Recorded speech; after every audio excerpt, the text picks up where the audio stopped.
നടൻ ജി കൃഷ്ണകുമാറിന്റെ മകൾ ദിയ കൃഷ്ണയുടെ സ്ഥാപനത്തിൽ നിന്ന് ജീവനക്കാർ ഓരോ ദിവസവും തട്ടിയെടുത്തത് 2 ലക്ഷം രൂപ. ഇൻസ്റ്റാൾമെന്റ് വ്യവസ്ഥയിലായിരുന്നു തട്ടിയെടുത്തത്. പണം ഉപയോഗിച്ച് പ്രതികൾ സ്വർണവും സ്കൂട്ടറും വാങ്ങിച്ചു. നിലവിൽ 2 പ്രതികളാണ് ഈ കേസിൽ കീഴടങ്ങിയത്. രാധാകുമാരിയും വിനീത്. ഇവർ നൽകിയ മൊഴിയുടെ അടിസ്ഥാനത്തിൽ ഇവർ കുറ്റം സമ്മതിച്ചിട്ടുണ്ട്. ഒരു ദിവസം, അതായത് 11 മാസത്തോളമാണ് ഇവർ ജോലി ചെയ്തത്. ഒരു ദിവസം പരമാവധി 2 ലക്ഷം രൂപ വരെ ഇവർ 3 പേരാണ് കേസിൽ ജീവനക്കാരികളുള്ളത്.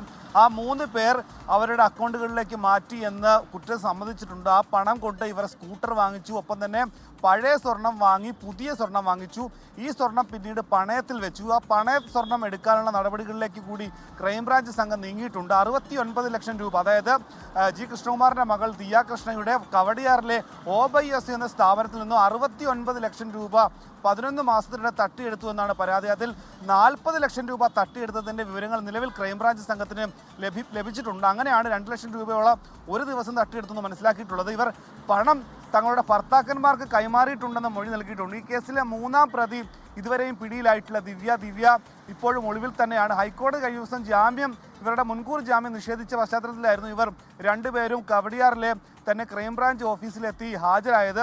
ഈ കേസിലെ 3-ാം പ്രതിക്ക് വേണ്ടി പോലീസ് അന്വേഷണം ഊർജിതമാക്കിയിട്ടുണ്ട്. 2 പ്രതികളെ നിലവിൽ തെളിവെടുപ്പ് പൂർത്തിയാക്കി അട്ടക്കുളങ്ങര വനിതാ ജയിലിലേക്ക് മാറ്റിയിട്ടുണ്ട്.